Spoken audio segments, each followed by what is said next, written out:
This is St Mary's Church, Chelsea, Oxfordshire. It is the hiding place of an extraordinary secret, the secret of success. Our mission is to find it. Buried here in a quiet, unassuming corner of this hallowed ground is a writer who, within her lifetime, achieved almost unimaginable fame. She has sold a staggering 2.3 billion books. Second only to Shakespeare, she is the most widely published author of all time. Her name is Agatha Mary Clarissa Mallowan, better known to us as Agatha Christie.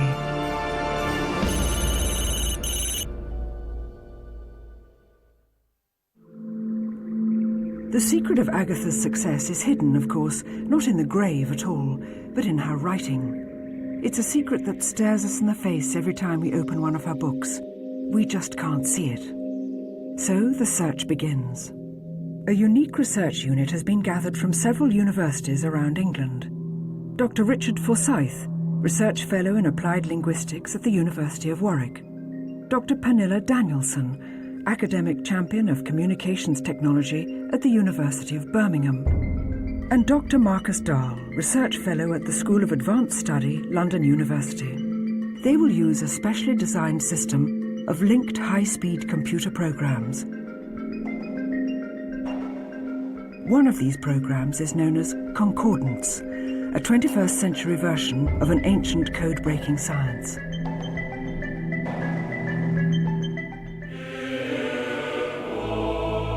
It was a science that began in the Middle Ages, when theological scholars started to look at the Bible in a novel way.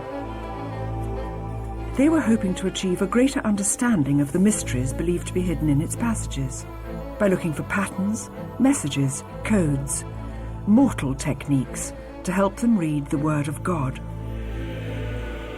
To do this, they had to create a way of studying groups of words to reveal secrets invisible to the naked eye.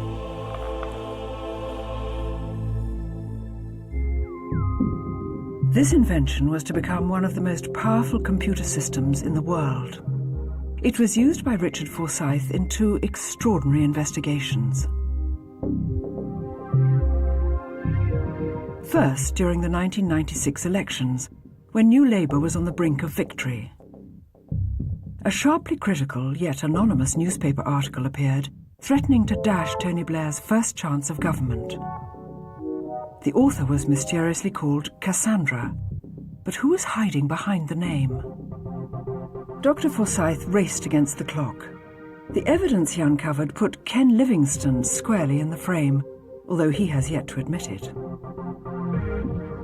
And most famously, this amazing computer technology exposed the anonymous author of Primary Colours. During the 1992 US elections, someone wrote an extremely embarrassing account of Bill Clinton's presidential campaign. The story caused a scandal across the United States. Mandy, did you write this book? Nope. Wish I did. It's a great book. Altman, you did not write this book. No, I didn't. Come on, Paul, say it. You're back in Austin. Larry. Nope, word of honor, I didn't do it. I must say I admire the publisher and the author. It's the only secret I've seen kept in Washington in 3 years. Once again, the author, a Newsweek journalist, Joe Klein, was unmasked by the power of this extraordinary computer technology. The same technology that is now reaching into the core of Agatha's writing, into the very heart of this most private of people. She was born, I think, in Devon, or in the West Country somewhere, or lived in the West Country somewhere. And she lived and wrote, I suppose, her most famous works between the wars. That's about all I know. I only ever knew her as the grey-haired lady of the photograph they used in all of the plays. Whenever there was a play, they always put that photograph of her in the programme. I don't believe we do know who she was, and I don't believe we ever will. There's nothing that I've read that paints a picture for me of who this woman was, this woman with this amazing knowledge of crime. She actively shunned publicity, and she is somebody who sought to keep themselves very, very private. Agatha is a mystery to all of us, I think. She has many hidden facets, and I don't think we'll ever know the full story behind Agatha, because she was very careful, I think, to cover her tracks just as a good murderer would. I don't know who she was. Agatha was born into a creative family, most of whom wrote in one form or another. However, by the time she was a little over 5 years old, Agatha's mother, Clara, suddenly decided no child should be taught to read before the age of 8. But the remarkably gifted young Agatha had other ideas. She loved to listen to the stories her governess would read her, until one day she found she was able to read her favourite book, The Angel of Love. What lovely presents we have. Agatha's governess was forced to admit, apologetically, that Miss Agatha could read.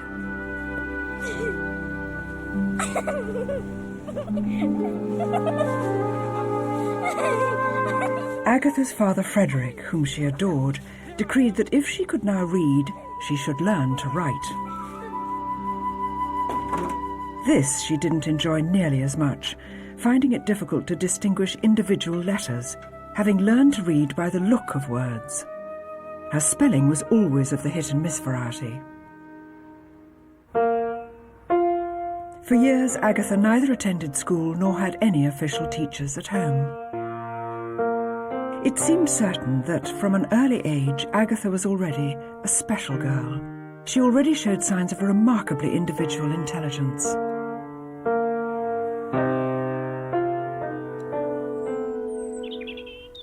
Her first published work was at the age of 11, when the local paper campaigning against the introduction of trams to Ealing included her poem. When the electric trams did run in all their scarlet glory, 'twas well, but ere the day is done, it was another story. Because she didn't go to school and meet friends, she had to rely on herself for entertainment, and created an imaginary but solitary life at home in Torquay. Mundane day-to-day existence was always rich in possibility, and if the paperboy didn't turn up, Agatha's agile mind would construct a murderous plot. 6, 5, 4. Sometimes, when her elder sister Madge came back from school, I don't really think. she would play disturbing mind games with Agatha.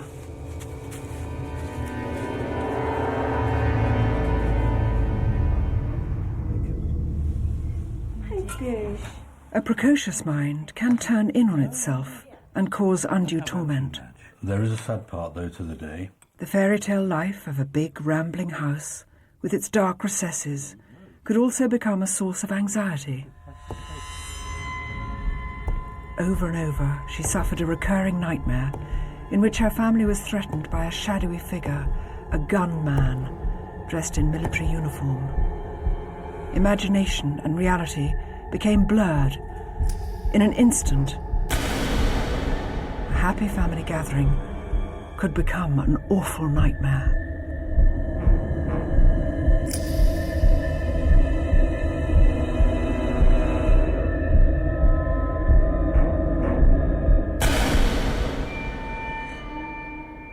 Agatha's childhood continued to have a haunting undercurrent. After her father's death, the 13-year-old was overcome by fears that her mother too might die. Suffering the helpless panic that only a child can, she took to sitting just outside her mother's bedroom door at night, listening intently for the sound of her breathing. Coming up, we discover how this sensitive little girl created a unique formula, a recipe for success that would captivate millions of fans. Dr. Marcus Dahl is given special permission for an historic viewing of Agatha Christie's secret notebooks. And we take a journey into the dark world of divorce, disappearance, and trance.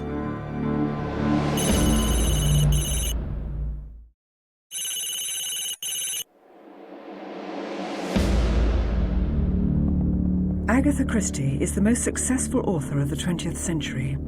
Our special research team is using the latest computer technology to find the key to her phenomenal success. Already, Dr. Pernilla Danielson is proving there is something very special about Agatha's writing.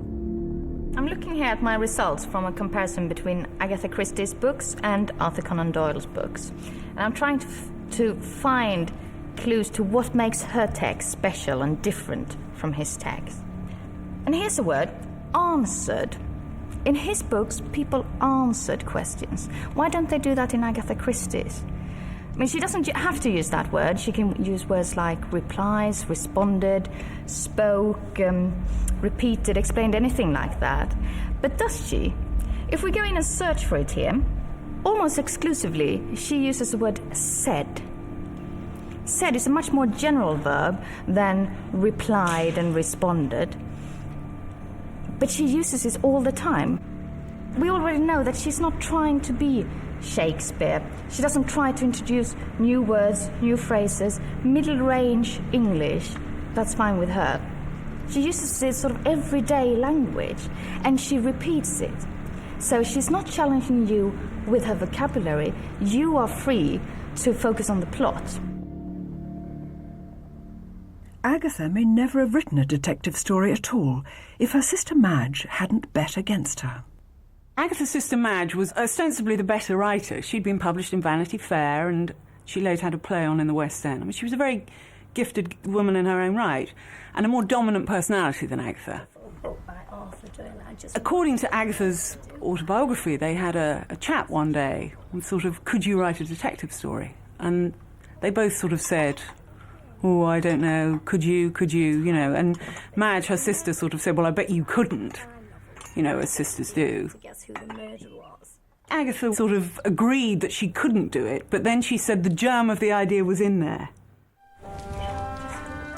It wasn't until the First World War, whilst working as a nurse, that Agatha finally took up the challenge and wrote her first book, The Mysterious Affair at Styles. It was written in quiet moments amidst the chaos of wartime England, the plot relying heavily on her newfound knowledge of poisons. She had recently qualified as a dispensing chemist, and that knowledge would serve her well throughout her writing career. The book wouldn't find a publisher until 1920, more than 5 years later. It would be a moderate success and well reviewed, especially by the Pharmaceutical Journal.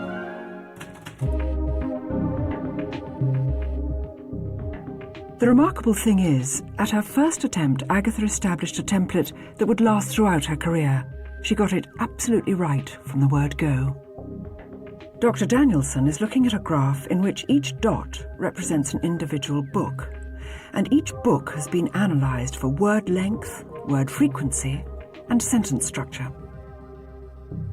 Each red dot is one of Agatha Christie's books, and all the green dots is one of Arthur Conan Doyle's books, and all the blue ones are from the British books in general.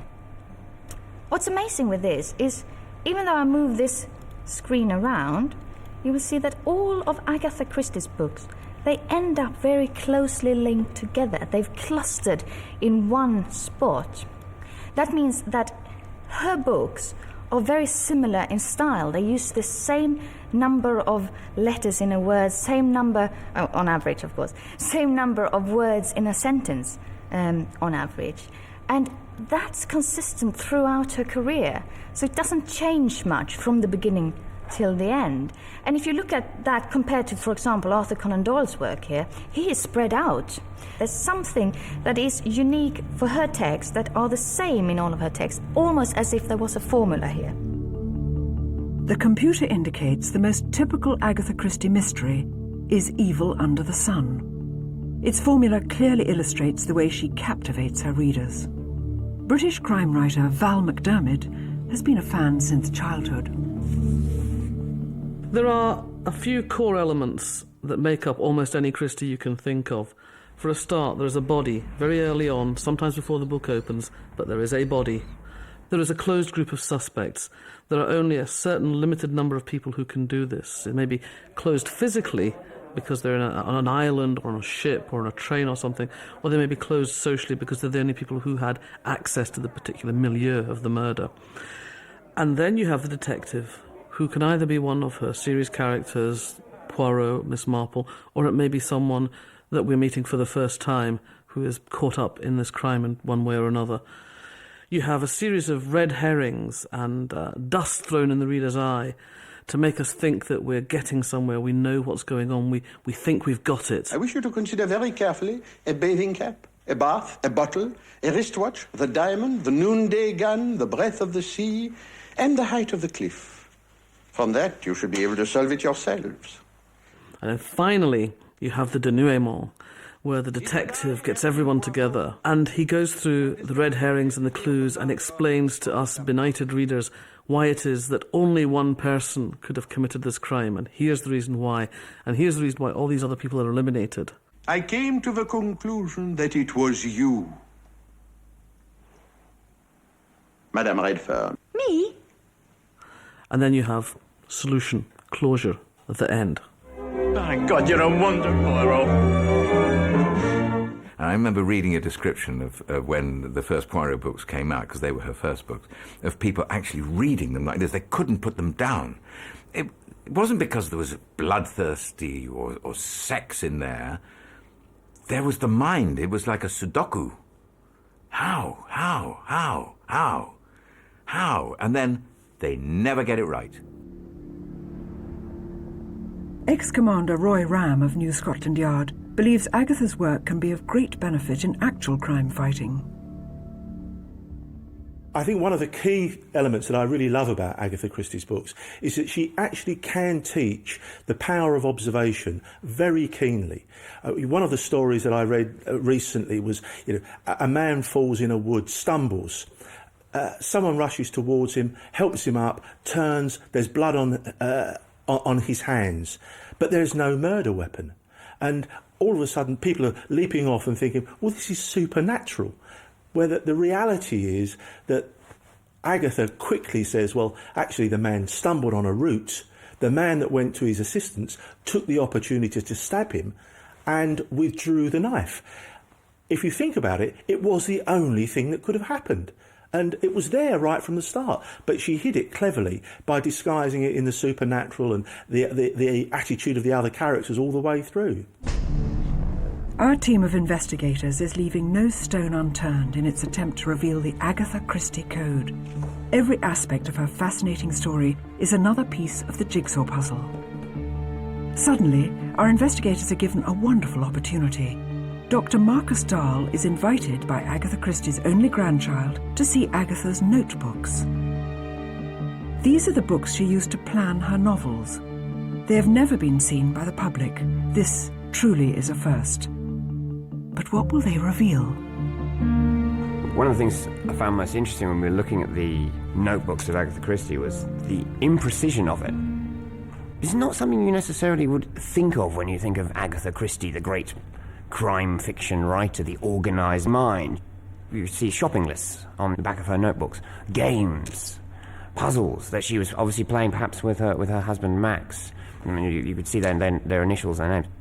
You had a real sense of the artist at work, but in a way that you wouldn't necessarily expect in a detective writer. You might expect it in a poet. One of the things that was of great interest was the pace at which Agatha Christie seemed to be writing. There was this one section we saw where she'd written 14 pages or so. It looked literally like she'd then stuck a line through each section very quickly. And then the next section was this perfectly written out section without crossings out, without mistakes, occasional line. At some point her mind had clicked and she'd reached this zone that sportsmen might talk about, or this groove, as if you're a musician. A deeper level of consciousness.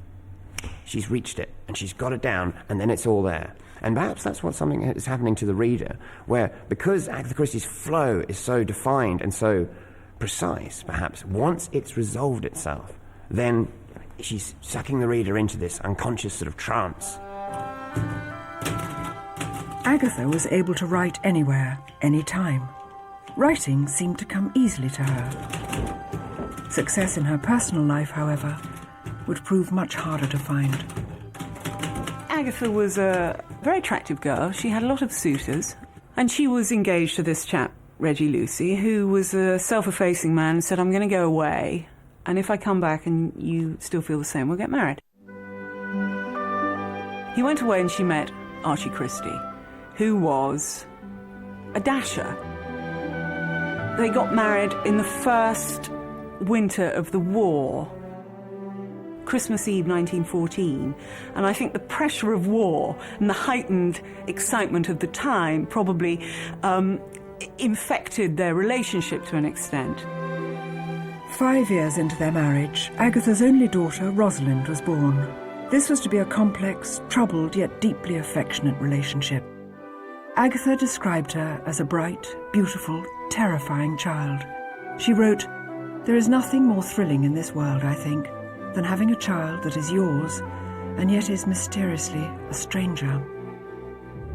From an outsider's point of view, things couldn't have been better. She says that it was almost the most contented time of her marriage, and at the same time there must have been something not going right, because although on the surface everything was happier than it had ever been, within a couple of years Archie had told her he'd fallen in love with another woman and wanted to leave her, which I think came as a shock that I don't think she ever quite got over. Then it all began to unravel at the seams. On Friday, December the 3rd, 1926, Agatha Christie vanished from her home in Berkshire. Her car was later found abandoned in Surrey, with her clothes and papers inside, but no sign of the famous author. She vanished for 10 days in all, and could not remember a moment of it. The sense of solitude for her at that time of her life must have been quite overwhelming. It wasn't just that she'd lost her husband or was about to lose her husband. Her mother had died. Her mother, to whom she was incredibly close, to whom she could have talked the whole thing through. And all she really had was this child who doted on Archie and actually said, "He wants to be with me, it's you he doesn't seem to like." And she had to keep up appearances to Rosalind, so she had no one really to whom she could sort of break down. So what could she do? She went away to break down. Doesn't seem to me to be that mysterious. Agatha spent the time at the Harrogate Hydro, having signed in using a name similar to that of her husband's mistress. The incident doesn't appear in her autobiography, and she never mentioned it again. Next, our research team throws some light on Agatha's darkest hour and takes us beyond her plot lines to reveal the unexpected effect Agatha's writing has on our minds. I believe the main reason Agatha Christie is so successful is because of the pattern of addiction that she creates in her readers through brain chemistry. Could this explain why The Mousetrap became the longest-running play of all time? People like it, but who can say why?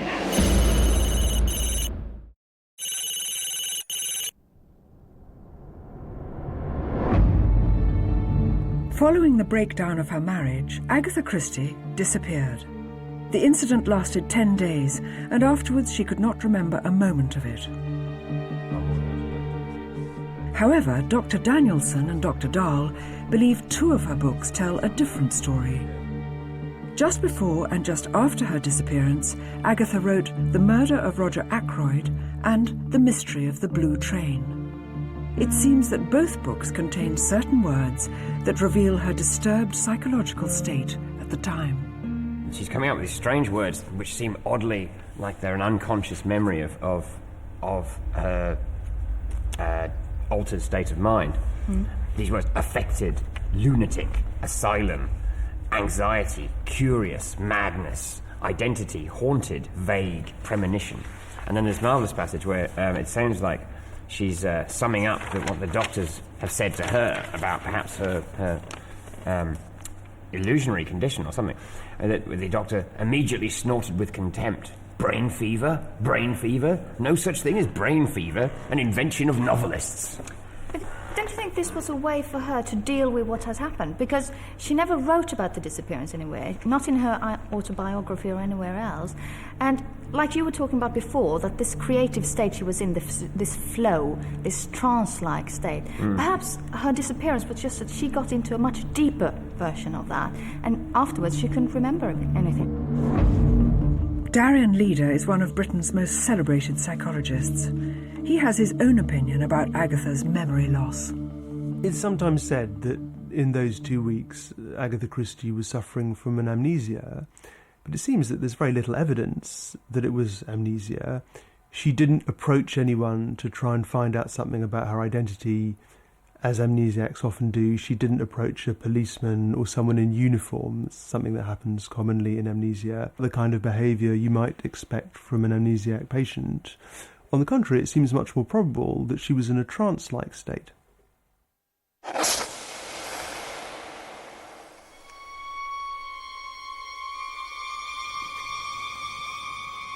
In the early 1900s, séances were extremely fashionable, and falling into a trance was all the rage. Agatha's mother Clara was known to have experimented. However, although they appear in at least 10 of her stories, Agatha herself never attended a séance. Her logical mind distrusted anything supernatural.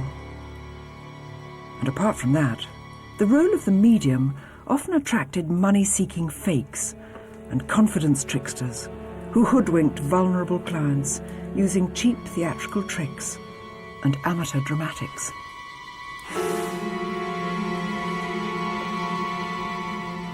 It's fascinating how Agatha treated spiritualism or whatever, because some of her early stories in particular are use it heavily. And that may have been because her mother had written sort of ghost stories and that kind of thing, and she was obviously adored her mother. Because later on, I can think of at least 2 of her books, the plot resolves itself upon the fact that spiritualism is a load of old tat. For example, a séance that everyone believes in, and actually it's somebody setting up an alibi for themselves, or something like that.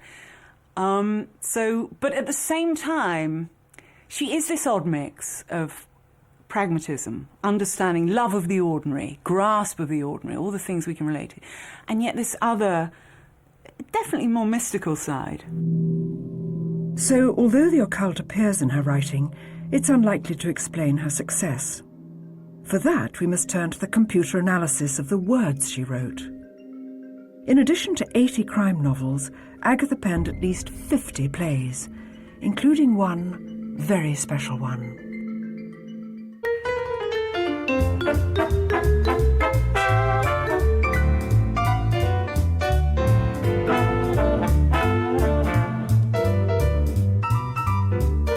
The Mousetrap was a present for Her Majesty Queen Mary's 80th birthday.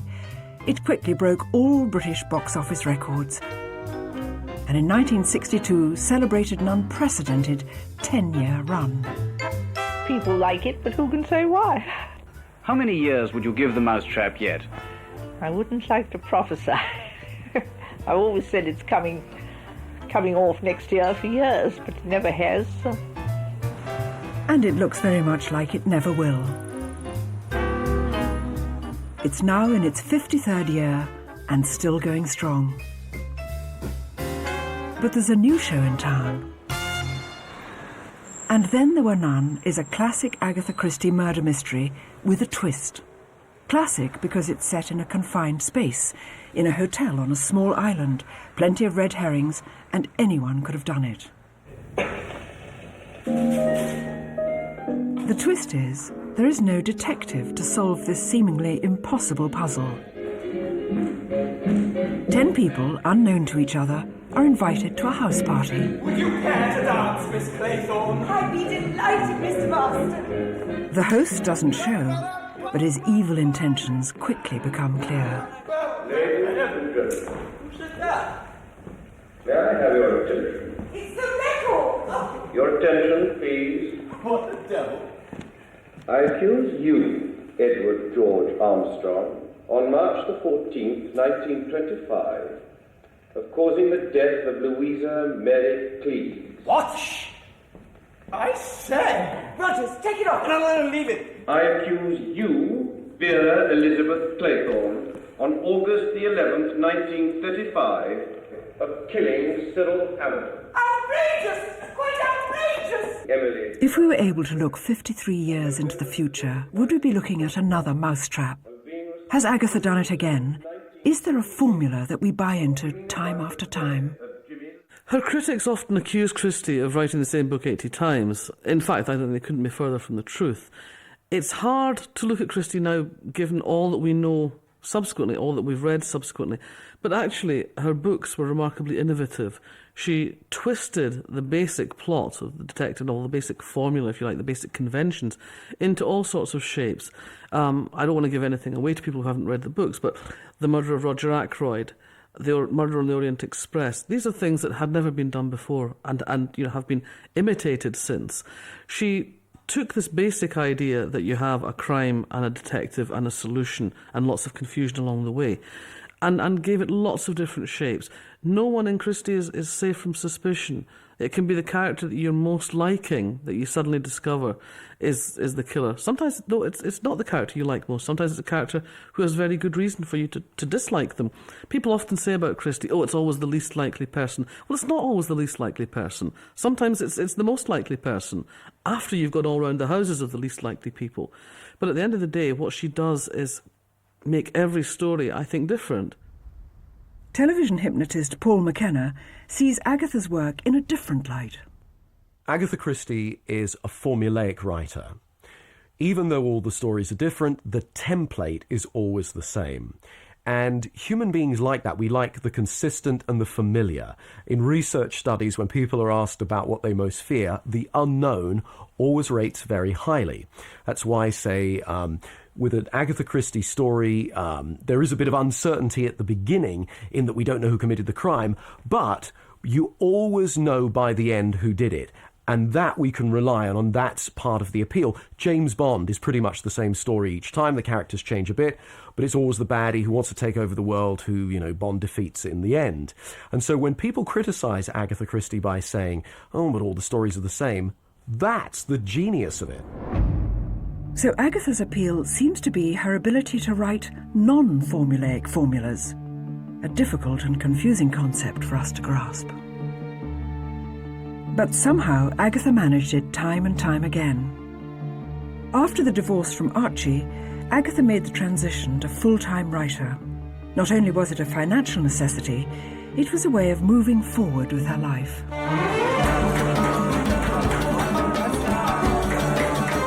She threw herself into writing and travelling and fell in love with the Middle East.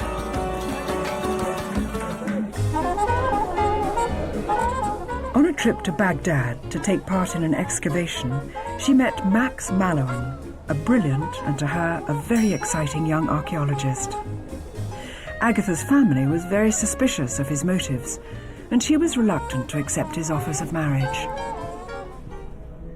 But then she softened. Max asked her whether she would mind spending her future with someone whose profession was digging up the dead. She wrote back saying, I adore corpses and stiffs. Their marriage was a success. They had found perfect companions in each other. She delighted in helping him on his archaeological digs, cleaning and cataloguing artefacts, becoming quite an authority on the subject herself. Life with Max in the cradle of civilization was a profound source of inspiration for her. Many of her famous mysteries, including Death on the Nile and Murder on the Orient Express, were influenced by her regular visits to the Middle East. She found she could write anywhere and was extraordinarily prolific. 80 books, 50 plays, and at least 120 short stories. The words just seem to flow. And these words have an appeal that has never been equalled. Will her secret ever be revealed? Dr. Marcus Dahl believes he has found a key that could unlock the mystery. What we're finding in Agatha's work is a level of repetition of key concepts in almost like a cloud of words, where the words occur in a condensed space and relate to each other heavily across very small spaces. So, for example, here she's thinking about life, and the word life and words that are analogous to life occur rapidly. Life, life, death, life, life. Then there's ideas of instinct to live. One doesn't live. Reason and sense to living. Would be better dead. Who would die? And this is just one little paragraph. This is literally within a very small period of time. Now, we don't know exactly what this means yet, but it's something to do with how her concepts of vocabulary are related to the key themes that she's developing in her books.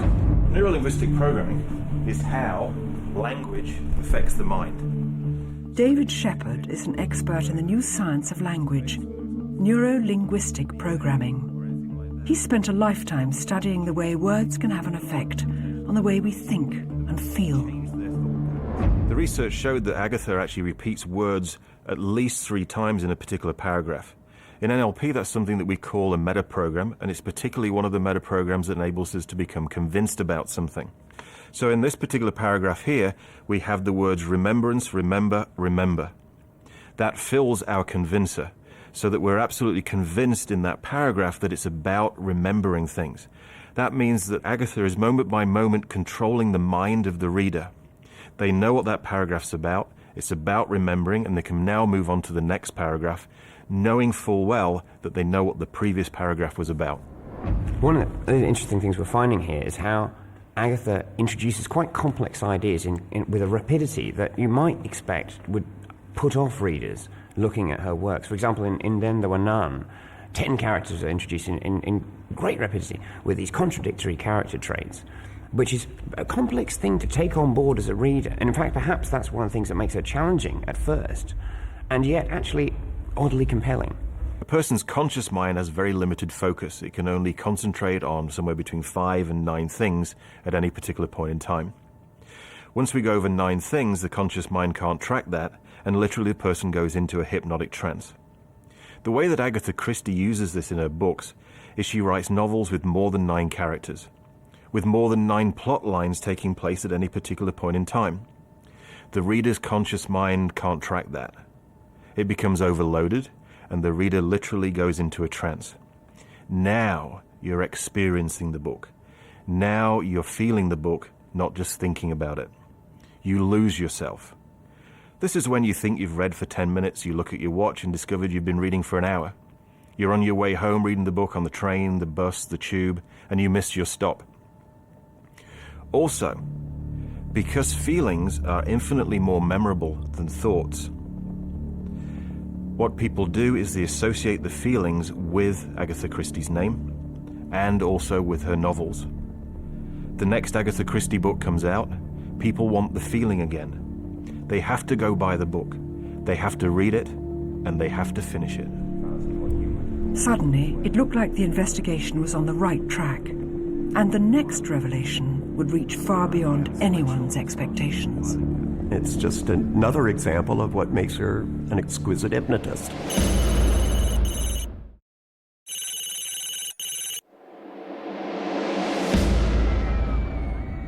Agatha Christie's phenomenal success seems to be rooted in our unconscious experience of her books. I think one of the reasons we love any detective fiction is that it's safe to be scared in there.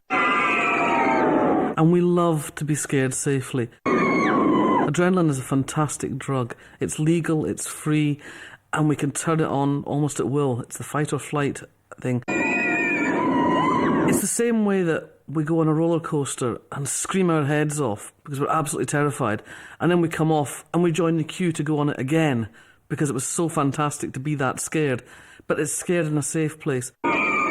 We can read this, we can be excited, we can be terrified, we can be made uneasy, we can feel the mist creeping in off the marshes, we can feel the eeriness of the dark ancestral hall closing in around us, and those footsteps coming out of the darkness. But we know it's safe. The detective will save us from what's bad and horrible out there. As you read Agatha Christie's books, you see that everyone in a village or small town or community in fact turns out to have had a motive for the murder.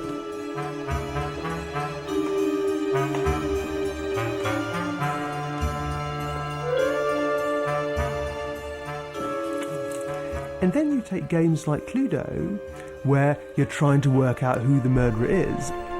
And the great paradox of those games is the fact that you're playing them with your family, with a close community with your friends? And isn't the lesson that we learn from Agatha Christie the fact that really we've probably got murderous wishes towards all the people that we're playing the Cluedo game with?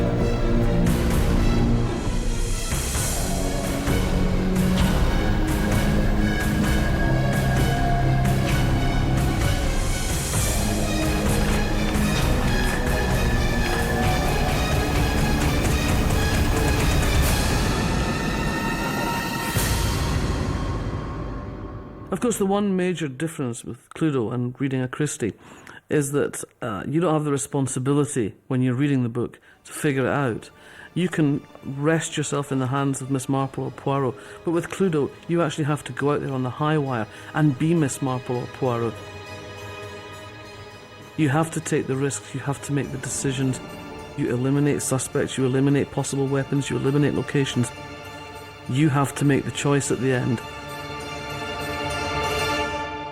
Where would human beings be if they didn't have the belief that somewhere someone knew something, knew about the mysteries of human life, knew about the things in life that we can't explain or make any sense of? And one of the captivating things about Agatha Christie's books is that she creates little worlds in which, at the end, everything is explained. There's someone there, Poirot or Miss Marple, who reveals things to us, who explains things, who solves the mysteries. In other words, it's a universe in which meaning prevails.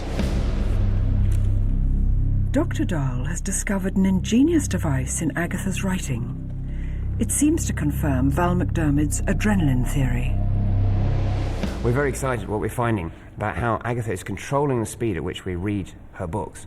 The way she does this is by changing the level of descriptive passages. There are more descriptive passages at the beginning of her book than there are at the end. This has the effect of streamlining her plots so that we read more quickly towards the end of her books. Literally, we're rushing towards the end. So Agatha appears to be writing in a way that not only grips the reader's attention, but very precisely controls the act of reading itself. I believe the main reason Agatha Christie is so successful is because of the pattern of addiction that she creates in her readers through brain chemistry. When we crave something, we release a chemical called dopamine. It's the motivation neurotransmitter. When we satisfy ourselves by getting what it is that we want, we release serotonin, which is the happy neurotransmitter, makes us feel high. So what she does is introduces us to these characters who may well have committed the crime, and leads us down an alley, one at a time. She begins to make us think that this might be the one who did it. And we crave to know the answer because we want to resolve it in our minds. And then she kills that character off, or she leads us in another direction. So the craving just builds and builds and builds. And after she's done that several times, we're dying to know, which is why people feel that they have to read the book faster and faster to get that resolution. And then at the end, finally, we find out who did it. We flood our brains with serotonin and we feel fantastic. And that's the addiction, which means we have to go and then read another one to have it all over again. All the data is in. We've discovered that Agatha Christie is unique among writers. Particular linguistic patterns set her apart. The computer has found repeatable, predictable processes which control the way we read her stories. She uses linguistic techniques which initiate trance-like states. And her writing is like cocaine. Once we've tried her books, we are involuntarily driven, like drug addicts, compelled to read her books again and again. But there was to be one more revelation. The father of neuro-linguistic programming, and a man widely recognized as a global authority on hypnotherapy, Dr. Richard Bandler, believes Agatha Christie is actually hypnotizing her readers. A great hypnotist has to be able to sound very specific, but yet remain artfully vague, so that they can capture the attention and allow people to fill in their own details. By leaving things vague, what happens is that it doesn't disrupt the flow of attention. If you want to lead people's attention from here to there to here to there, so that it goes in a specific direction, as soon as you start putting in too many details, people start having to erase pictures, or they have the wrong picture or the wrong color or the wrong facial expression. If you say it's a dilapidated square, people get to paint their own picture. And you don't disrupt the chain of thought. It allows them to stay in the trance that you want them in so that they're headed in the right direction. And if anything is the Agatha Christie code, I think that's what it is. Is it true? Has Agatha Christie actually hypnotized us? Does her writing actually induce a hypnotic trance and stimulate our brains in the same way that Class A drugs can? Could this be the stunning truth behind Agatha Christie's amazing success story? At the end of our journey, extensive computer analysis seems to confirm such a hypothesis. This is truly a bewildering and astonishing breakthrough. A quantum leap forward in our understanding of how a long-dead writer can still hold us under her spell. This is the genius of Agatha Christie. This is the Agatha Christie Code.